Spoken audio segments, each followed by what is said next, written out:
Le Nouvel Esprit Public, Philippe Meyer, bonjour.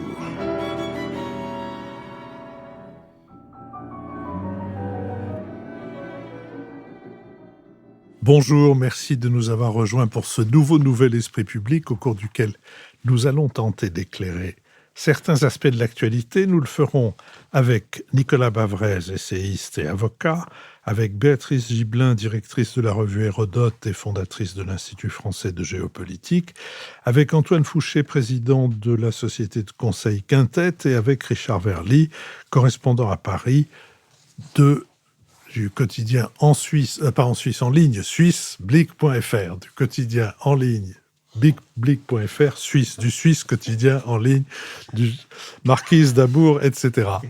Nous sommes partenaires de l'hebdomadaire Le 1, dont le dernier numéro a pour titre « Modèle social, comment le réinventer ?» Et il est chapeauté ainsi: près de la moitié de nos dépenses publiques, 46% en 2023, va aux retraites et à la santé. Dès lors, on comprend que ce qui se cache derrière la crise budgétaire et les débats politiques, c'est le financement de notre modèle social. Comment, dans ce contexte, faire en sorte de l'adapter aux défis de l'avenir, qui, loin de s'arrêter à la question de la dette, embrasse de vastes enjeux, dont la prévention et la prise en charge des risques climatiques. Notre prochain enregistrement public à l'école alsacienne aura lieu le dimanche 7 décembre. On peut déjà s'y inscrire. Mercredi, nous mettrons en ligne le deuxième épisode de mes conversations avec François Aimé, délégué général du Festival international du film d'histoire qui a lieu à Pessac, en Gironde, et qui débute ce mercredi 18 pour se prolonger jusqu'au dimanche 23. Je vous rappelle que nous ne vivons que du soutien de nos auditeurs et que le moment est venu pour toutes celles et tous ceux d'entre vous qui souhaitent, pendant que Nicolas Bavrez est en train de casser le matériel, ce qui va nous coûter de l'argent, donc pour que toutes celles et tous ceux qui souhaitent que notre podcast dure, le moment est venu de profiter de la défiscalisation à hauteur de 66%. Vous avez jusqu'au 31 décembre pour que votre contribution soit déduite de vos revenus de 2025. Toutes nos émissions font l'objet d'un compte-rendu analytique ou compendium auquel vous pouvez vous abonner gratuitement. Vous le recevrez dans votre boîte aux lettres de courriel chaque mardi. Intéressons-nous au premier des sujets que nous avons retenus, les contradictions françaises entre consommateurs et citoyens. Dominant dans le commerce en ligne, Chine, le géant chinois de la mode jetable, s'est installé le 5 novembre pour la première fois en boutique au BHV parisien, puis progressivement dans les Galeries Lafayette franchisées à Dijon, Reims, Grenoble, Angers et Limoges. Arrivée qui provoque un tollé dans le secteur. Spécialiste de la mode éphémère, production caractérisée par le renouvellement ultra rapide des collections à des prix cassés, dépourvus de normes sociales et environnementales, le géant chinois a été condamné à 40 millions d'euros d'amende par la Direction générale de la répression des fraudes pour pratiques commerciales trompeuses, puis à 150 millions d'euros par la Commission nationale de l'informatique et des libertés pour non-respect du consentement des internautes à la collecte de leurs données. Adoptée par l'Assemblée nationale puis amendée par le Sénat en juin dernier, la proposition de loi visant, je cite, à démoder la mode éphémère grâce à un système de bonus-malus revient au cœur des débats. Le chiffre d'affaires de Chine en France, son deuxième marché dans le monde après les États-Unis, était de plus d'1,5 milliard d'euros en 2024. Cette année-là, l'Institut français de la mode a estimé que 35% des Français avaient acheté au moins un produit sur la plateforme Chine, qui compte plus de 12 millions d'utilisateurs par mois. Ces derniers savent pertinemment ce qui est reproché à l'entreprise, ses pratiques contestées et l'impact que son essor a sur le prêt-à-porter français. Il n'importe, le caractère compulsif de l'achat est plus fort, dans un pays pourtant obsédé par la reconquête de sa souveraineté et qui tient la mondialisation en horreur, le consommateur agit à rebours des convictions du citoyen. Ainsi, si selon un sondage Ipsos BVA, les Français placent sans surprise le prix en tête des critères guidant leurs achats, 62%, devant la qualité, 58%, et la durabilité, 32% des vêtements, Toutefois, 49% des sondés expriment une mauvaise opinion à l'égard de la qualité des produits et 52% désapprouvent l'installation d'une boutique Chine au BHV. Une nette majorité approuverait des mesures pour freiner le développement des géants chinois de l'habillement en France et en Europe. Bref, tel Dr Jekyll et Mr Hyde, nous exigeons du gouvernement ou de l'Union européenne qu'il régule les opérateurs dont les pratiques mettent à mal notre économie, nos emplois et la planète quand nous achetons leurs produits et leurs services. Et ce n'est pas vrai que dans le secteur de la mode ou du textile. Philippe Moati, cofondateur de l'Observatoire Société et Consommation, prévient, je le cite, « En cas de désaccord entre le citoyen et le consommateur, c'est le consommateur qui gagne quand l'offre est très attractive. » Sur cette question, Antoine Fouché. Merci Philippe. Pour lancer la discussion, je pense qu'on peut proposer un éclairage philosophique, un éclairage économique et un éclairage politique. L'éclairage philosophique, me semble-t-il, c'est ce que vous venez d'évoquer à l'instant, que Philippe Moati a évoqué en disant qu'il y a une tension entre le consommateur et le citoyen. Et je pense que si on est honnête, cette tension, elle existe en chacun d'entre nous, parce que c'est la tension inhérente à la société libérale, c'est-à-dire la société dans laquelle on sépare l'État qui est en charge de l'intérêt général, et la société civile, où, comme disait Benjamin Constant, c'est le rassemblement des individus qui poursuivent leur jouissance privée.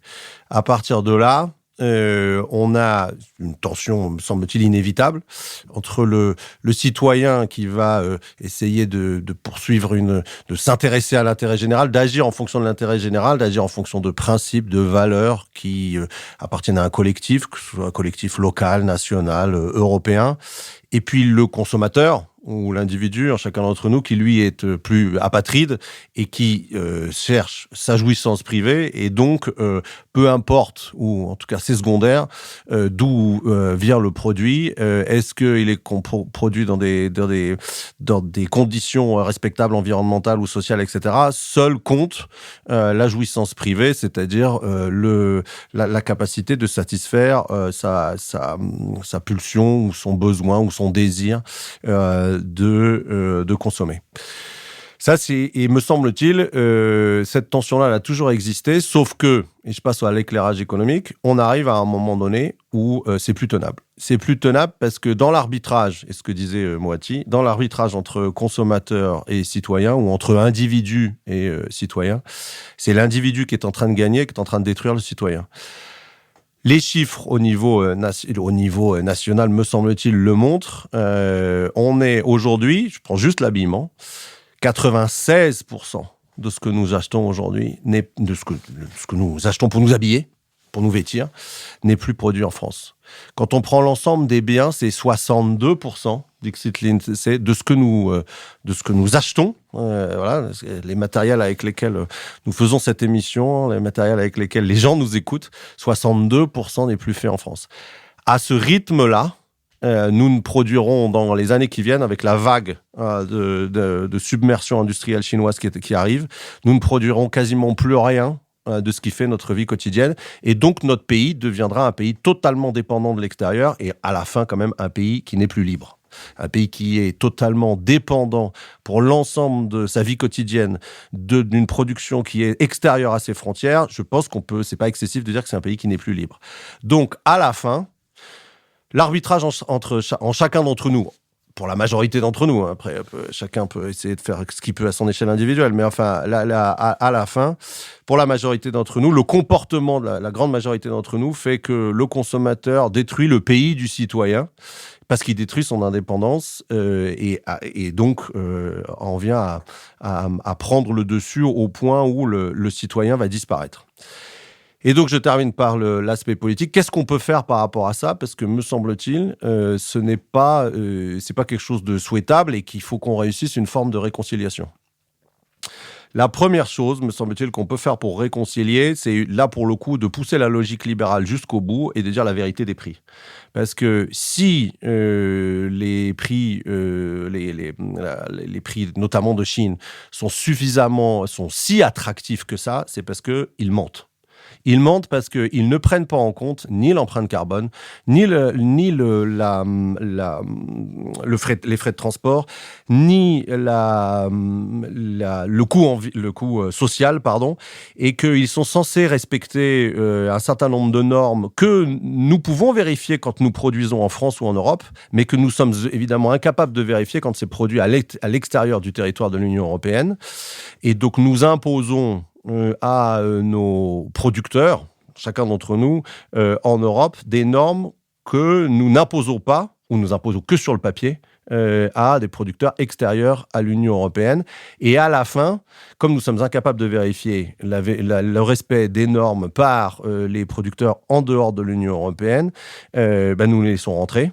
Et nous n'en tirons aucune conséquence en termes de coûts. On pourrait très bien imaginer que dans la mesure où nous sommes incapables de vérifier le respect des normes, soit on arrête les importations, quand on n'est pas capable de vérifier, quand le producteur n'est pas capable de faire la démonstration lui-même du respect des normes, soit il y a un coût qui compense ce non-respect a priori des normes. Je rappelle quand même que sur le premier livraison de colis ou le premier contrôle massif qu'il y a eu, le ministre a dit 80% de ce qui a été contrôlé ne correspondait pas aux normes. Donc, il y a dans notre réglementation quelque chose de collectivement suicidaire, pardon, le mot est un peu fort, mais où on ne dit même, non seulement on a une tendance naturelle à favoriser, chacun d'entre nous à favoriser le consommateur sur le citoyen, mais en plus les pouvoirs publics encouragent ça en ne mettant pas les mêmes contraintes de production et en ne reflétant pas la vérité des prix. Donc ça c'est sur le libéral, dire la vérité des prix. Quand on dira la vérité des prix,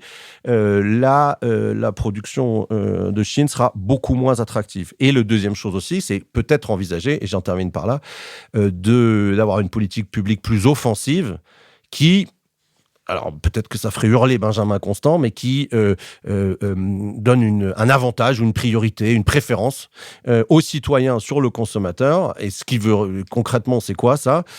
C'est un taux de taxation, typiquement de TVA, différencié selon le lieu de production, en considérant que quand c'est produit en Europe, comme ça favorise l'intérêt général européen, le taux de TVA n'est pas le même que quand c'est produit en dehors d'Europe, parce que si nous ne nous défendons pas dans cette nouvelle géopolitique mondiale, comme nous ne sommes plus technologiques, plus industrialisés et plus éduqués que les autres, nous sommes au même niveau maintenant. Si les autres sont agressifs et pas nous, et que nous ne nous défendons pas, nous allons vers une forme de tiers-mondisation. On a souvent l'occasion de s'étonner de la faiblesse de l'administration dans des circonstances comme par exemple celle de l'éducation nationale, quand il s'agit de défendre les professeurs, quand ils sont menacés, ou on l'a vu dans l'affaire Paty, on l'a vu tragiquement dans l'affaire de la décapitation de Samuel Paty, dans l'affaire de Chine et dans l'affaire des poupées pédopornographiques, on a vu aussi, le Canard enchaîné qui l'a révélé, que Bercy avait dit non, circuler, il n'y a rien à voir, ça ne nous intéresse pas. C'est 60 millions de consommateurs qui a imposé de voir les choses en face, et d'ailleurs ensuite Bercy s'est empressé de dire non, c'était nous. Il se trouve que ces 60 millions, que donc cette lanceur d'alerte qui a été en l'occurrence 60 millions de consommateurs est en train de se voir mise à genoux par l'administration à qui elle a donné une leçon de vigilance. Donc on peut peut-être aussi s'en étonner. Richard Verly. Sur cette idée que le citoyen est en guerre aujourd'hui contre le consommateur et qu'au fond nous sommes partagés en deux pour un certain nombre d'entre nous, je trouve que c'est une idée très séduisante, mais je m'en méfie un peu. Pardon Antoine, parce que n'oublions pas quand même deux choses au passage en ce qui concerne, si on prend l'exemple de Shein, on est obligé de citer la marque puisque c'est elle qui a fait l'actualité. J'ai encore regardé ce matin Shein, dont il faut rappeler d'ailleurs qu'elle est aussi portée par son propre portail que vous pouvez visiter, mais par le portail d'Amazon notamment et de grands géants américains. Pull cachemire femme 2025, 11,99 €. Veste à capuche, 21,80 €. Pourquoi je cite ça ? Et je sais qu'il y a des débats sur la qualité, qui est mauvaise, et que ça pollue, etc. Mais on ne peut pas éliminer le facteur prix. On ne peut simplement pas. Et donc je crois que le consommateur, quand il est jeune, quand il veut des choses, qu'il estime, qui sommes-nous pour juger ? Important pour lui ou surtout important pour elle. D'ailleurs, je rappelle que Shein, ça s'adresse d'abord à un public féminin, c'est comme ça que la marque s'est construite. Qui sommes-nous pour aller faire la police de la consommation et du comportement personnel ? Ça, moi, j'avoue que le libéral qui sommeille en moi ne peut pas y adhérer. Je pense pas qu'on est là pour se gendarmer ou pour espérer gendarmer les tempéraments de consommation des gens. Je crois que ça n'a presque jamais marché. Je suis preneur d'exemples. Et on peut décourager. J'ai compris que c'était ça l'idée avec des taxes. Mais au fond, est-ce que c'est comme ça qu'il faut voir les choses ? Moi, je me permettrai d'avoir un avis un petit peu différent. C'est-à-dire, je pense que en Chine ne fonctionne pas. C'est-à-dire, les consommateurs chinois n'ont pas accès à Chine. Premier point, il faut quand même le rappeler. Deuxième point, les portails dont nous parlons sont des portails notamment anglo-saxons, dont on sait qu'ils ne payent pas nos taxes, etc., puisqu'il y a un gros débat sur la fiscalité des multinationales. Pour moi, c'est ça le sujet. C'est ça le sujet. C'est-à-dire que soit on estime que les produits de grande consommation vendus en ligne sont des produits toxiques, et sur la base de nos réglementations. C'est-à-dire qu'ils ne respectent pas nos réglementations, voire qu'ils polluent. Et à ce moment-là, ce qu'il faut, c'est ne pas leur permettre l'accès au marché. Tout simplement. Je crois davantage en ça que dans l'éducation du consommateur que nous sommes. Parce que moi-même, si je me regarde dans le miroir, je fais presque tous les jours des actes de consommation débiles, à commencer par ce matin où j'ai amené des croissants sur cette table, alors que je sais que c'est pas bon pour ma santé. Mais j'avais envie d'un croissant.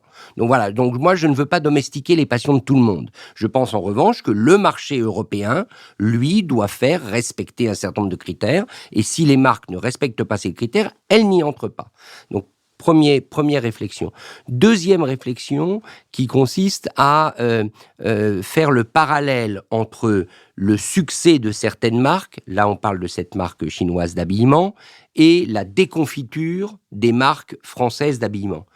Désolé, mais le parallèle ne tient pas. Si les marques françaises d'habillement s'écroulent, il y a d'autres raisons. Il y a des raisons. Chine n'a rien à voir là-dedans. La preuve, c'est que Chine est arrivée après l'écroulement du secteur textile français. Il y a bien sûr la concurrence internationale. Il y a peut-être aussi la créativité française, disons-le. Il y a peut-être aussi le fait que la France a choisi de se mettre dans le segment du luxe et d'y consacrer beaucoup d'investissements en oubliant ce qu'on pourrait appeler l'habillement de la classe moyenne. Je vous signale quand même que le géant de l'habillement de la classe moyenne, c'est un Espagnol, Inditex, si je ne me trompe pas. Voilà. Donc, ce sera pour moi ces deux remarques. Domestiquer le consommateur et ses passions, je n'y crois pas. S'il y a un citoyen du point de vue du marché, eh bien, c'est au niveau du marché qu'il faut réguler. Et ensuite, troisième chose, regardons-nous en face. Avons-nous tout simplement, en France, oublié de créer des produits qui vont à la classe moyenne et qui conviennent et qui plaisent à la classe moyenne et populaire? Peut-être faudrait-il s'y réintéresser. Béatrice Dublin. Oui. Est-ce que c'est une spécificité française ? Est-ce que ce problème entre consommateurs et citoyens est une question qui ne concerne que la France ? Bien évidemment que non.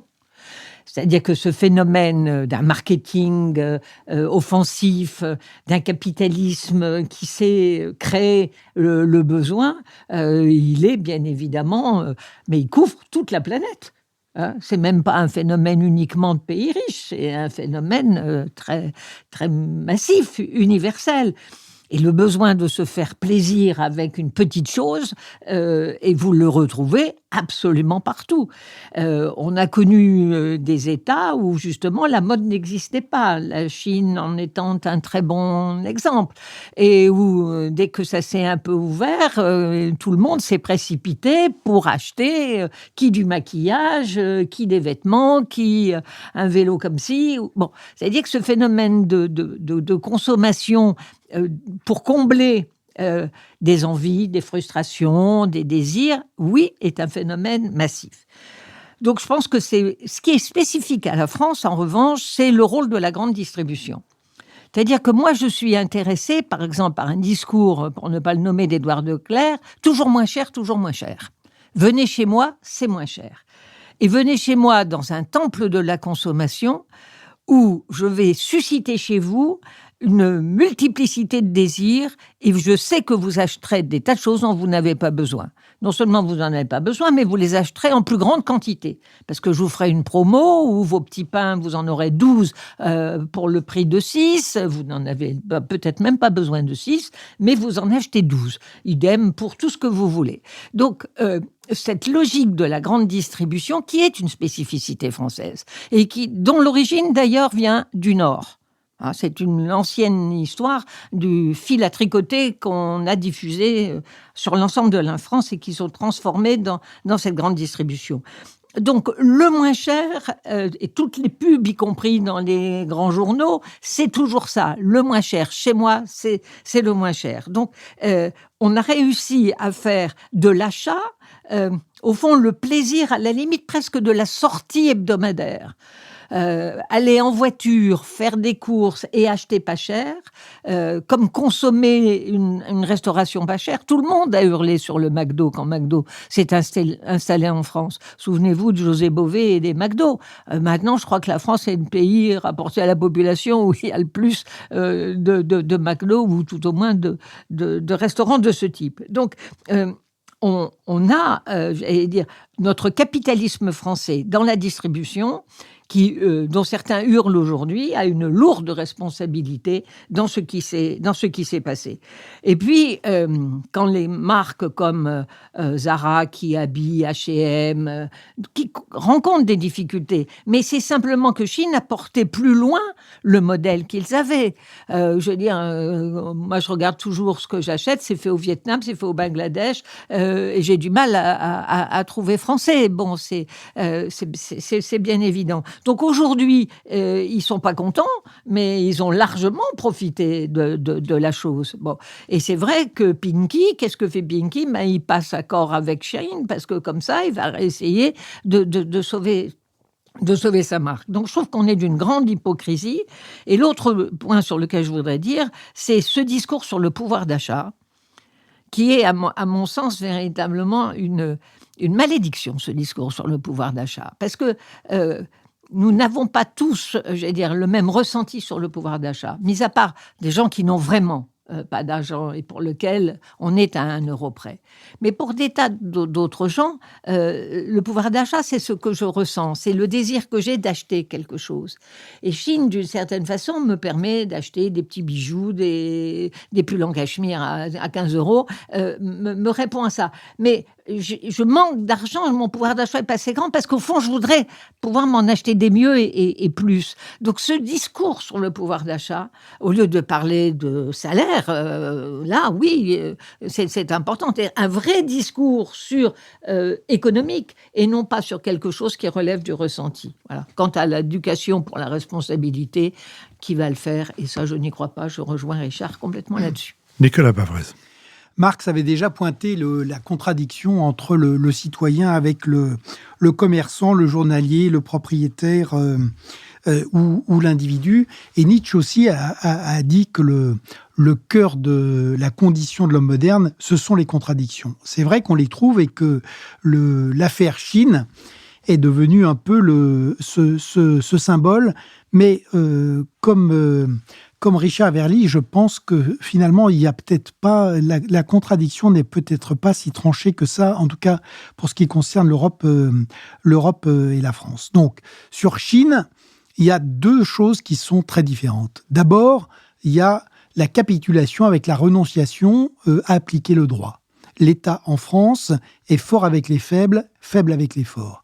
C'est incroyable qu'on ait laissé pendant des années des gens faire le commerce de poupées pédopornographiques, d'armes de catégorie A, de toute une série de choses, de jouets qui sont éminemment dangereux pour les enfants, en toute impunité.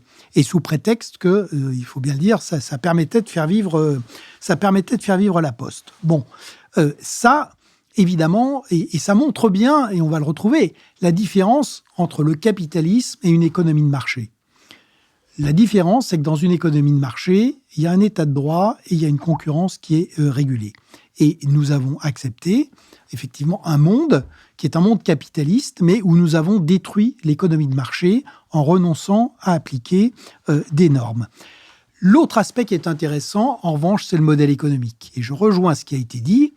le modèle économique de Chine, incontestablement, il est aussi extrêmement novateur. Donc c'est l'idée que, jusqu'à présent, dans le textile, comme dans beaucoup de... Selon ce que disait Say, c'était l'offre qui créait la demande.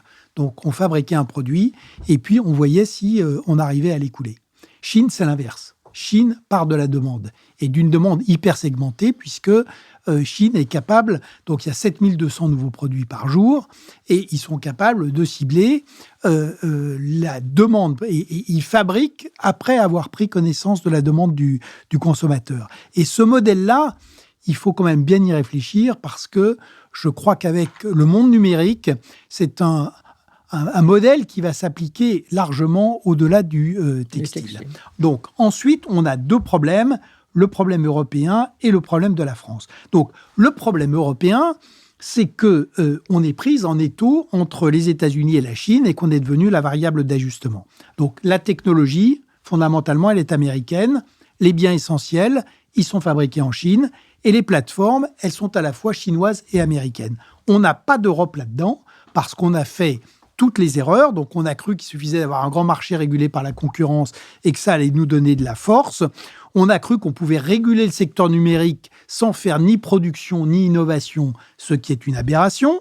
Et on a cru qu'on pouvait décrocher le soft et le hard power. Donc, l'Europe s'occupait du marché et les États continuaient à s'occuper du hard power, c'est-à-dire la justice, la police et la défense. Et tout ça ne marche absolument plus.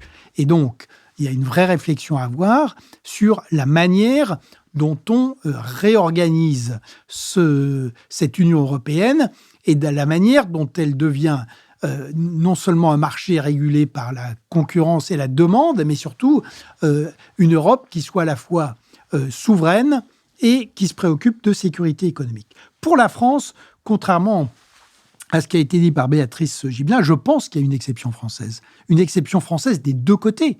Premièrement, du côté de...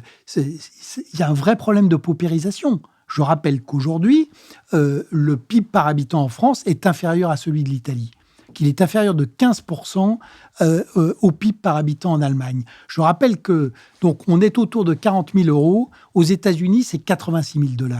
Donc, la paupérisation qui est due à l'arrêt de la croissance, à l'arrêt de la productivité, on le voit. Et la deuxième exception française qui a été mentionnée par Antoine Fouché, c'est le fait que nous ne produisons plus. Nous ne produisons plus que 38% des biens industriels que nous consommons. Et donc, le fait d'avoir une consommation qui est bloquée et le fait de l'avoir alimentée de manière complètement artificielle par la dette publique, mais sauf qu'aujourd'hui, on ne peut plus, eh bien, il y a vraiment un problème français parce que la paupérisation, elle est là et elle va s'accélérer avec l'incapacité à continuer à recourir à la dette publique et la production, elle n'existe plus. Et c'est pour ça que je pense qu'il y a deux choses à faire. Au plan européen, il se trouve qu'on a la chance d'avoir le mode d'emploi, le diagnostic. Le mode d'emploi, c'est le rapport Draghi. Ça a été donné, mais on n'en a rien fait. Et c'est très clair, Draghi nous dit, il faut faire de la productivité, le travail, l'investissement, l'innovation. Et pour ça, il faut investir d'un côté, déréglementer de l'autre. On n'en fait rien, mais au moins, on a le mode d'emploi. Quant à la France, c'est vrai qu'il faut vraiment non seulement changer le modèle économique, mais nouer un espèce de nouveau pacte qui permette justement de réconcilier le citoyen, le producteur et le consommateur. Mais le plus important là-dedans, c'est le producteur. Et l'autre aspect qui a été évoqué sur le travail, et évidemment, pourquoi est-ce qu'on est pauvre ? Parce que le travail ne paie plus. Et le travail ne paie plus parce que chaque fois qu'il y a 1 € de salaire, il y a 30 centimes qui partent sur les retraites.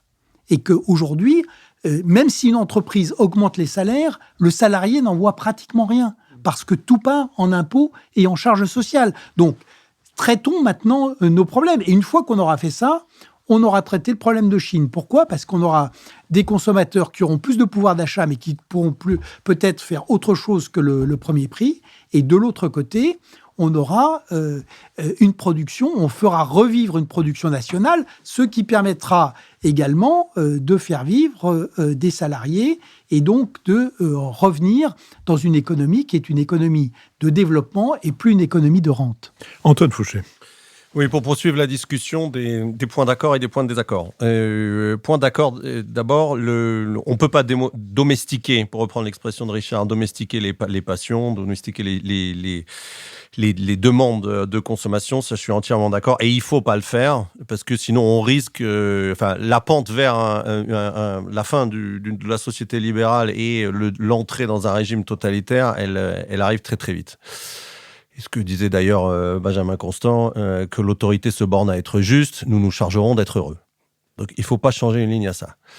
Ceci étant, une fois qu'on a dit ça, on a quand même un problème qui n'est pas celui de Benjamin Constant en 1819.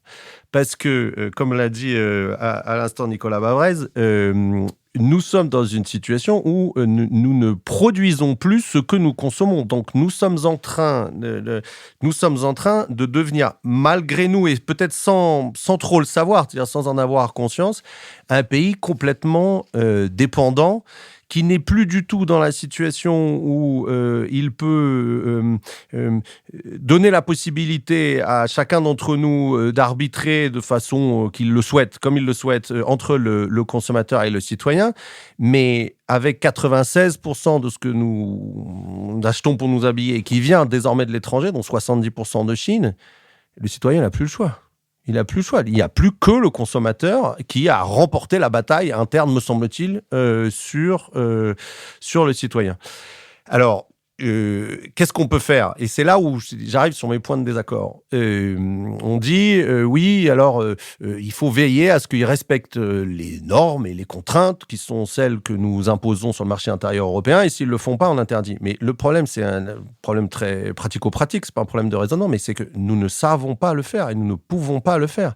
Et on a cet exemple-là en ce moment avec le mécanisme d'ajustement carbone aux frontières, où on a essayé, on s'est dit, bon, quand même, nous, on fait un effort pour décarboner notre économie. Les autres pays du monde ne le font pas, ou le font moins, ou ils le font autrement.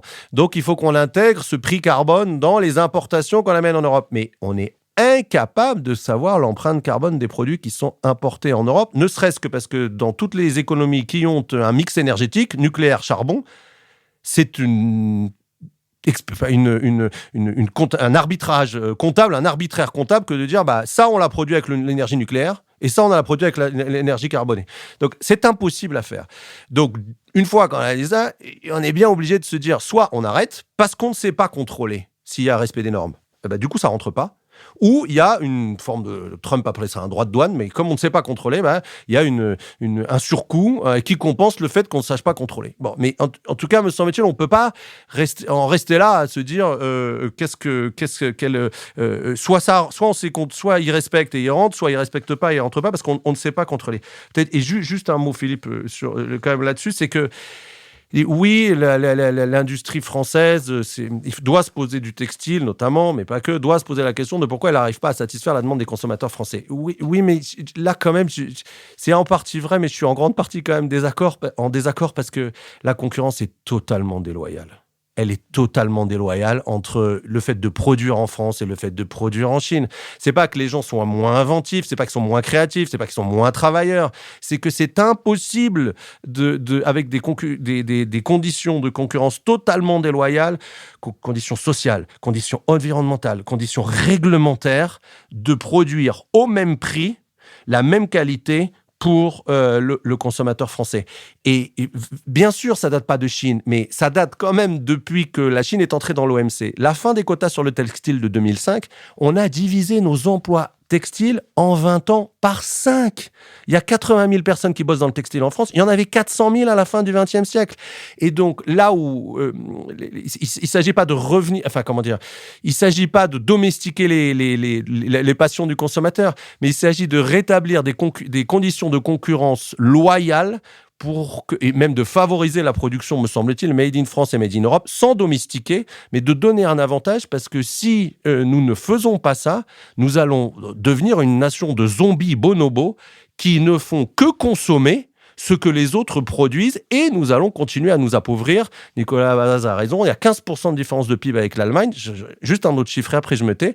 La France, aujourd'hui, c'est le 26e PIB par habitant du monde. Il y a 25 autres pays dans le monde qui, en moyenne, sont plus riches que les Français. Il y a 50 ans, il n'y en avait que 4. Richard Verly.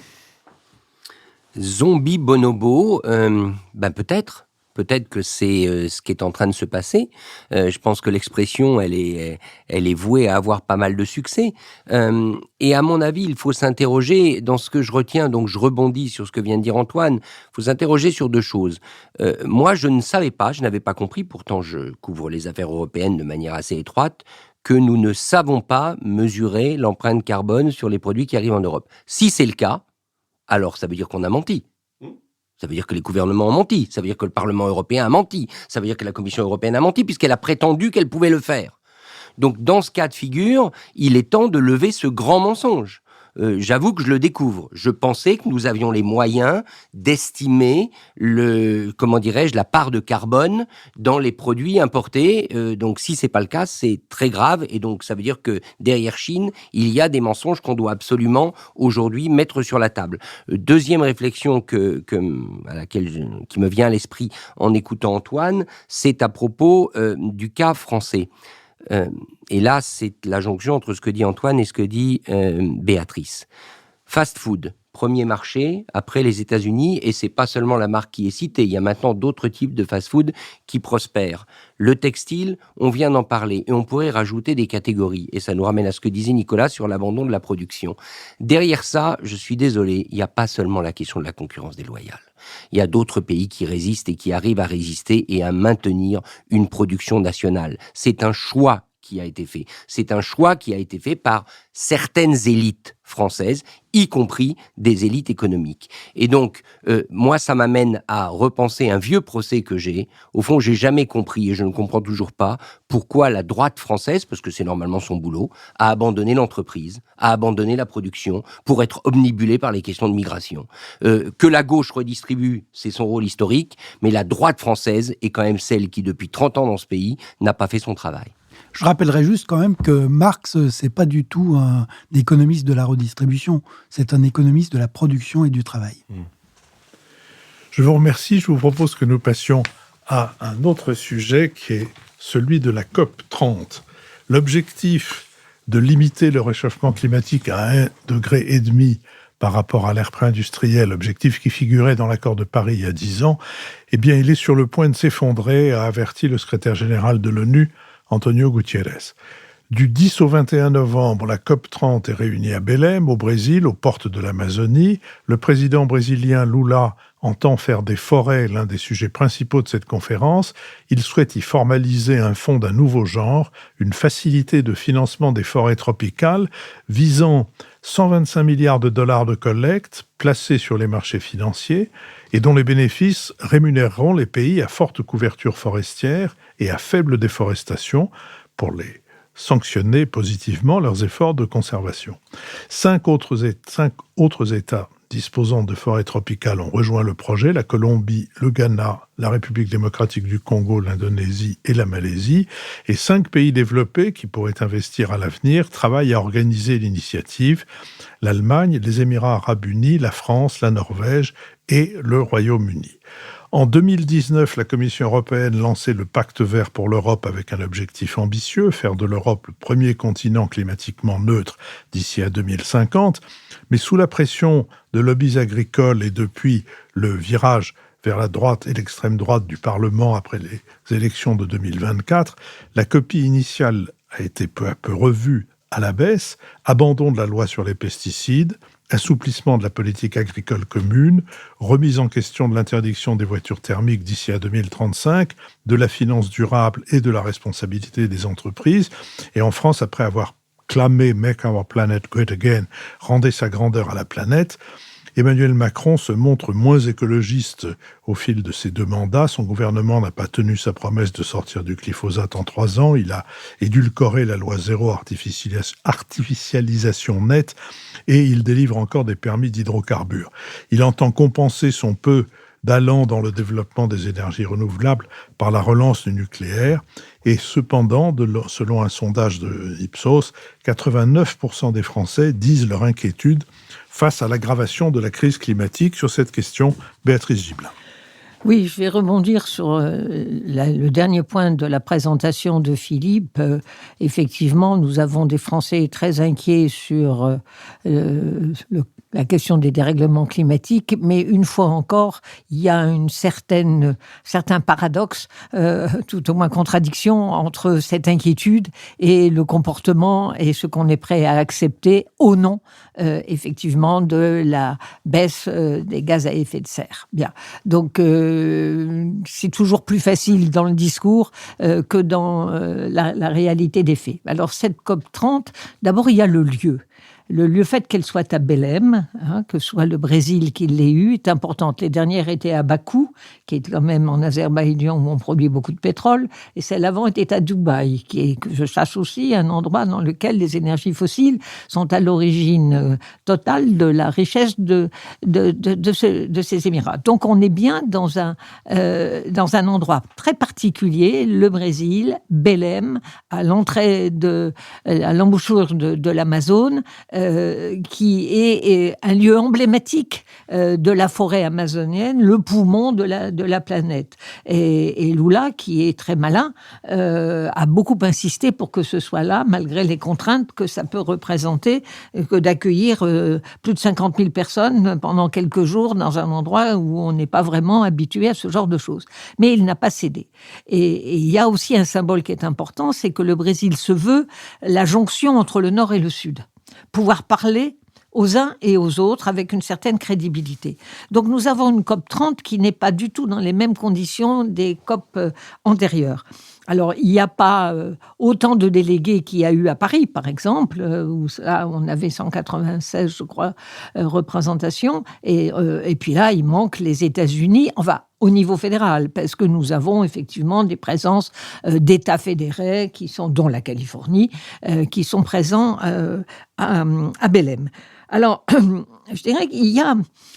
En fait, un discours constant, on n'y arrive pas, c'est de pire en pire, on a dépassé les 1,5, on n'est pas sérieux, on recule, on a reculé avec le pacte vert. Oui, mais on a aussi des choses qui avancent. Alors, comme l'ambiance est plutôt à la déprime, moi, je vais essayer de tenir un discours qui ne soit pas totalement déprimé. En 2015, on avait dit on est sur la trajectoire de plus 4 degrés d'augmentation à la fin du siècle. Bon, on sera à 2,8, et puis peut-être que ça peut encore baisser. C'est les chiffres du GIEC qui ne sont pas spécialement optimistes dans ce genre de choses. Moi, ce qui me préoccupe avec le GIEC, c'est qu'on n'arrive pas à connaître comment il crée ses indicateurs. Qu'il ait des indicateurs, c'est parfaitement normal, mais comment sont-ils calculés ? Jamais vous ne pouvez le savoir. Jamais. Vous essayez de savoir comment est faite la cuisine, vous n'arrivez pas à le savoir. Le jour où on saura, je serai plus confiante dans ce qui sera dit.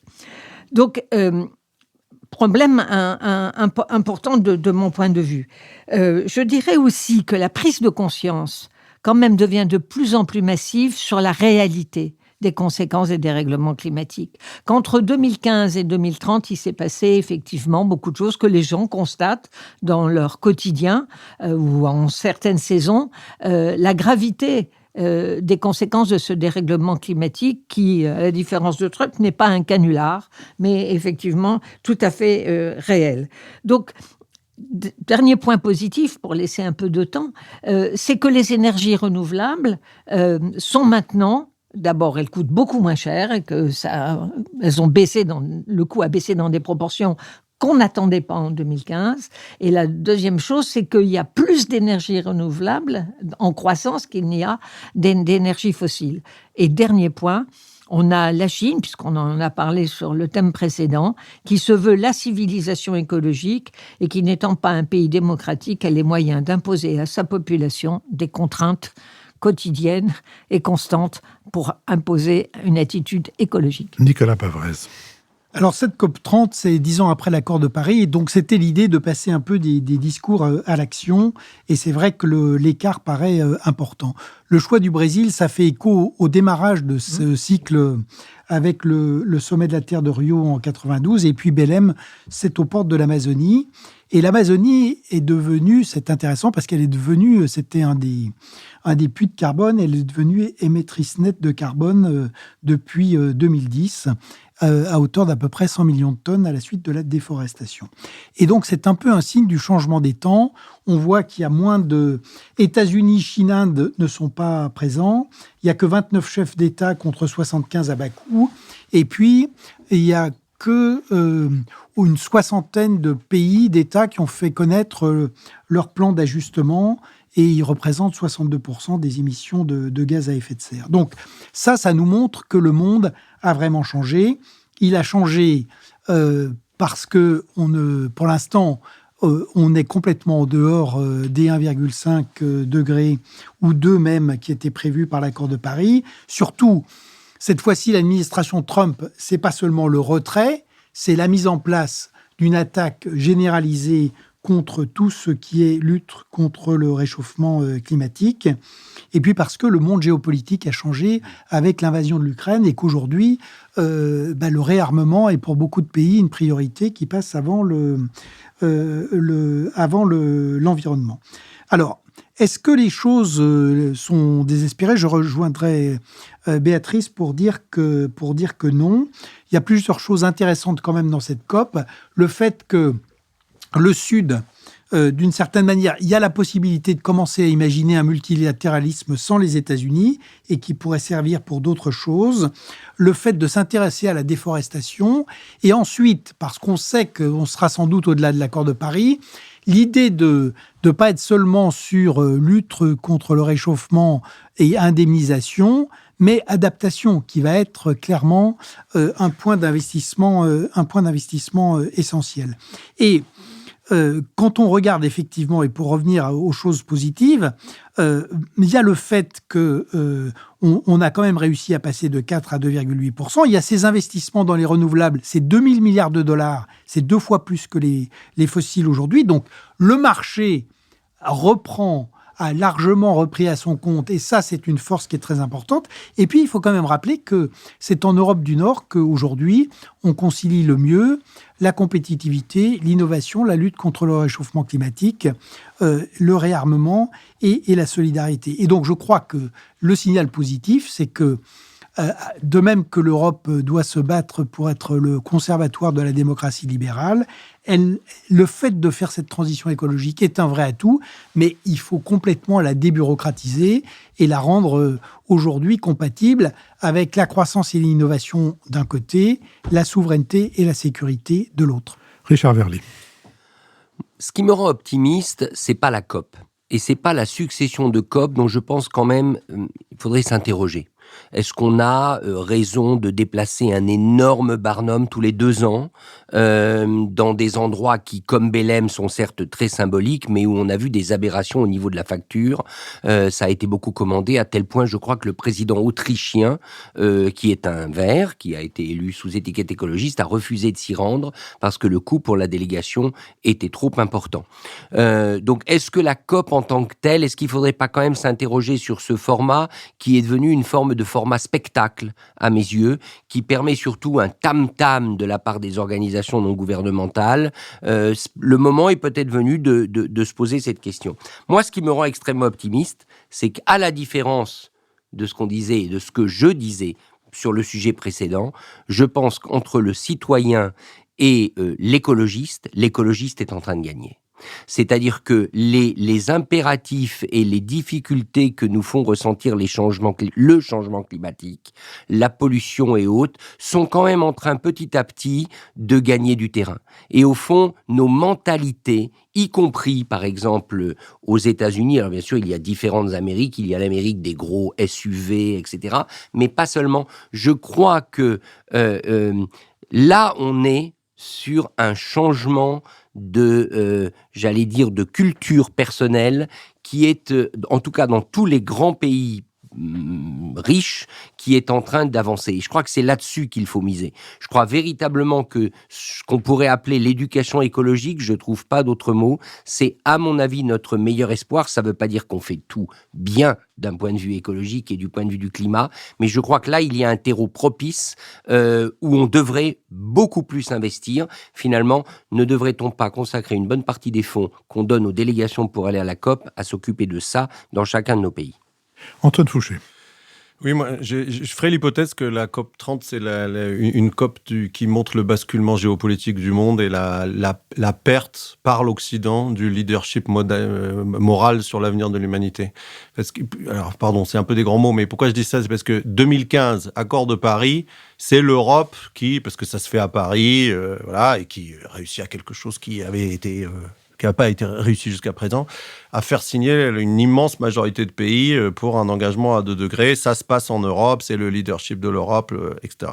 5 ans après, c'est Biden qui lance le plus grand plan du monde d'investissement dans les industries vertes et la décarbonation de l'économie en réconciliant le progrès social et la décarbonation grâce à un jeu de subventions qui permettait de moderniser et d'attirer les investissements du monde entier pour faire des industries décarbonées. 2025, quand vous écoutez tous les leaders, et notamment le leader français, qu'on ne peut pas suspecter de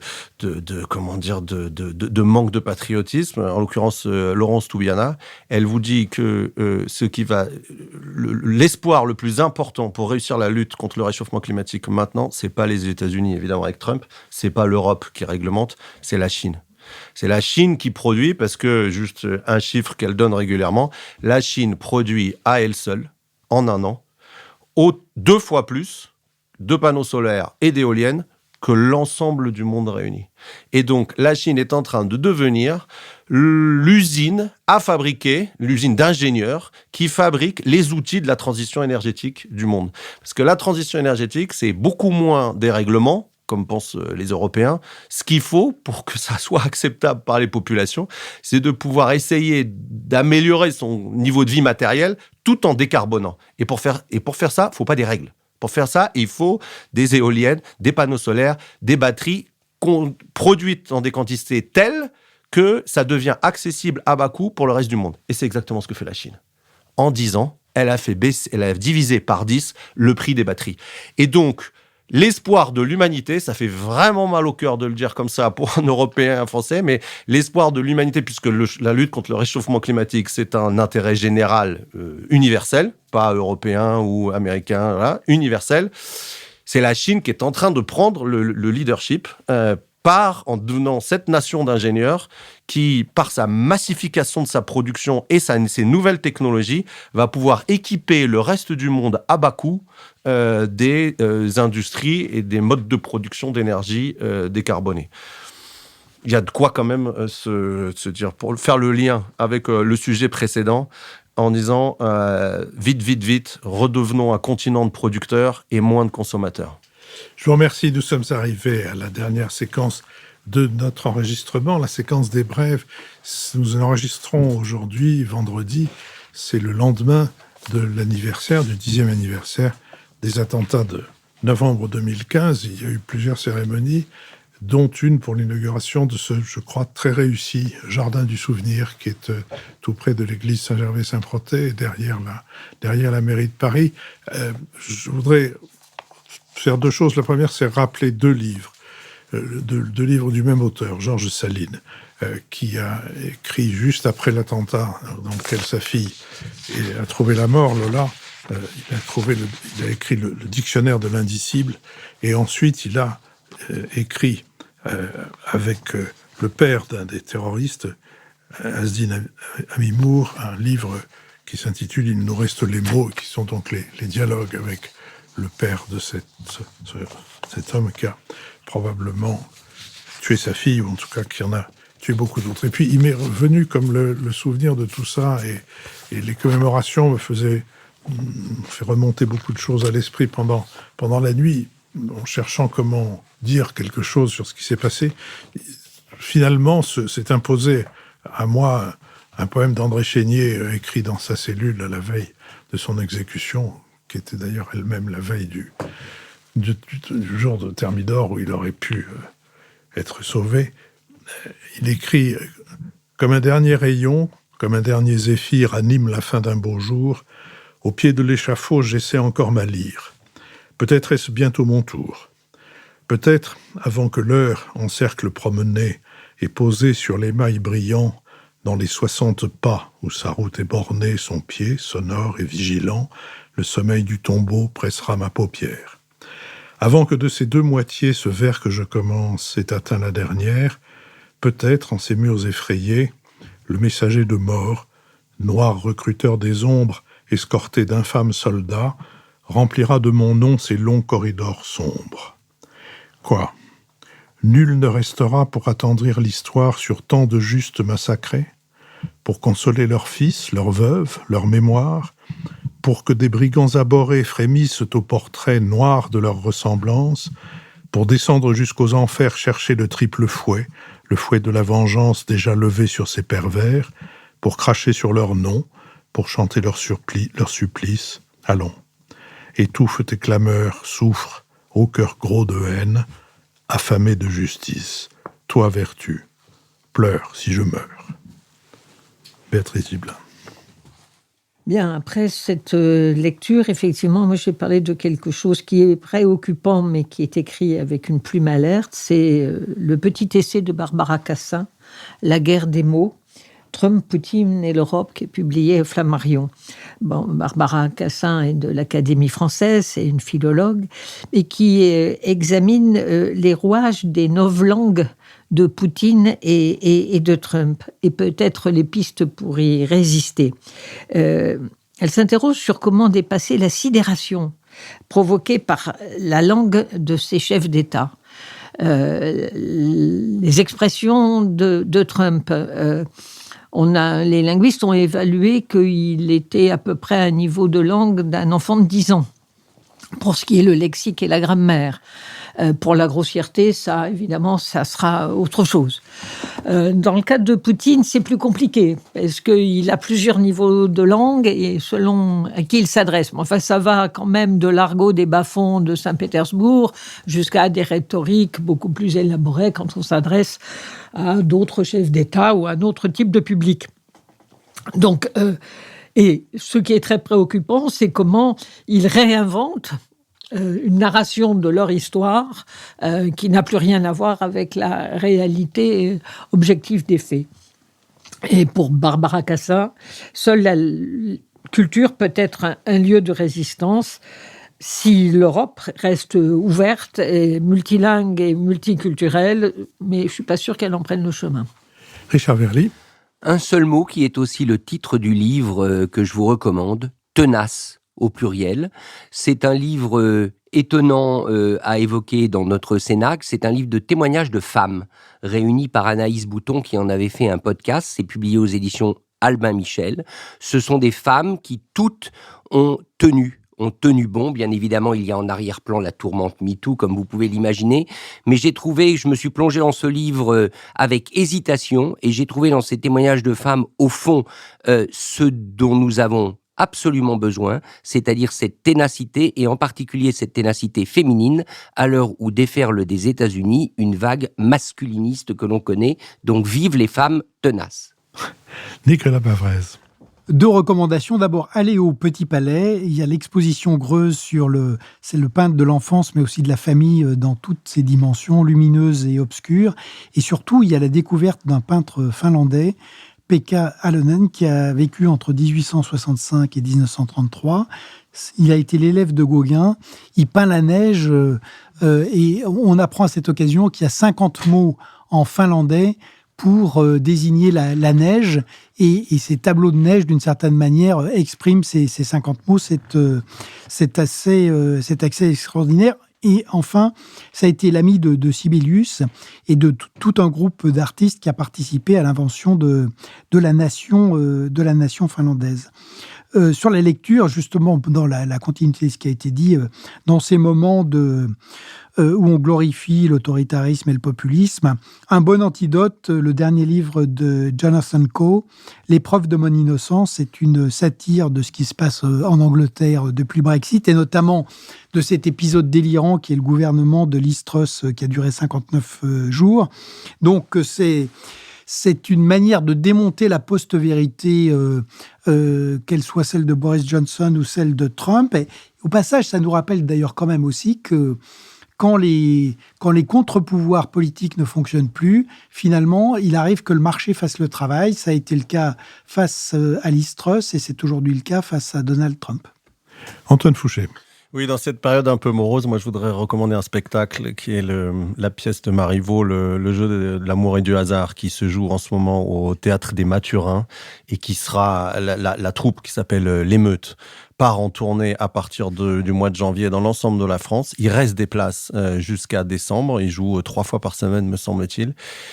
Et on sort complètement revigoré de cette pièce. La mise en scène est drôle, vivante, joyeuse, entraînante. On a envie de monter sur scène pour jouer avec les comédiens dont on voit qu'ils s'amusent en jouant entre eux. Ils apportent une petite touche de modernité, mais qui ne trahit pas le texte, au contraire, qui l'enrichissent. Et donc, moi, je recommande vivement cette pièce au Théâtre des Mathurins, la troupe L'Émeute, le jeu de l'amour et du hasard de Marivaux. On passe un excellent moment. En plus, c'est à 19h. On a le temps d'aller dîner après pour débriefer. C'est la quasi-garantie d'une belle soirée revigorante.